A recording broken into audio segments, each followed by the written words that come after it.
Selamat pagi siswa-siswi SMP Pancasila. Assalamualaikum warahmatullahi wabarakatuh. Kelas 7 khususnya pagi ini kita ketemu lagi pada acara daring bahasa Jawa.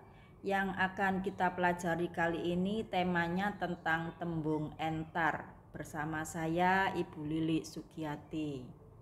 Tujuan pembelajaran kita pagi hari ini, setelah mengikuti pembelajaran diharapkan siswa memahami struktur teks, unsur kebahasaan dan pesan moral yang ada di dalam teks secara tertulis maupun yang berupa fiksi. Yang kedua, siswa bisa mengapresiasikan teks bentuk fiksi seperti halnya konteks sarana lisan maupun secara tertulis. Kita masuk pada materi tentang tembung entar. Yang dimaksud dengan tembung entar yaitu tembung loro utawa luwih sing digabung dadi siji lan ngemu teges sing ora saklugune, atau dalam bahasa Indonesia disebut dengan kata kiasan. Ciri-cirine utawa titikane: siji, kedadean saka rong tembung. Loro, ngemot siji tembung sifat, ngemot siji objek, bisa ditemokake ing karya sastra Jawa. Yen ditafsirake kaya anane bakal ana utawa ora masuk akal.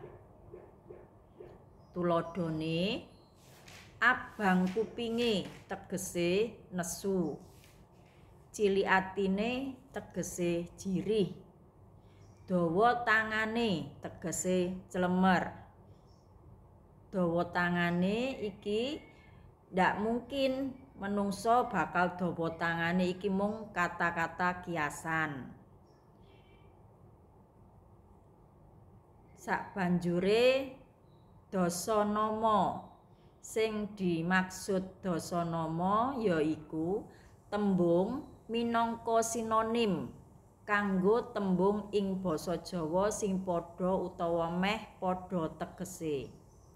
Digunakake ing karya sastra kayata ing tembang, geguritan, parian lan sapanunggalane. Tuladha, anak sinonime isa kasebut suta, putra, sunu lan sapanunggalane. Banyu isa kasebut tirta, warih, sindu lan sapanunggalane.